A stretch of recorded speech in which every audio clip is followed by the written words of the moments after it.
美国总统 Trump 讲，晶片的产业有98%拢伫咧咱台湾的手头，所以放调讲要甲台湾扣晶片甲半导体税，上当可免扣到100%。那咱总统府表示，台美伫咧半导体产业关系是真歹，会继续来关心美国政策。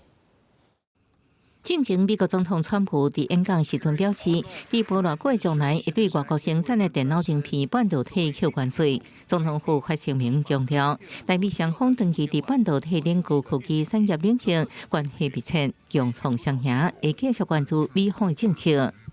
未来也将持续关注美方的政策，保持紧密联系与合作，共同面对全球的各种挑战，注意台美双方产业以及国家利益能够持续稳健的发展，也在既有的基础上能够继续强化台美关系。引起台湾高度关注的是，川普演讲内容，佮特别点名台湾，已经为高科技产业走到台湾，而且台湾伫晶片市场的占比高达98%，希望这个产业会用转去到美国。外界关注美国是不是对台湾晶片扣100%关税？专家分析，扣高关税对台积电伫先进制程虽然有负面效应，毋过影响无大。毋过若是针对成熟制程扣税，无论是联电、力积电或者是台积电，恐吓拢会遭受冲击，增加关税成本可能转到客户这边。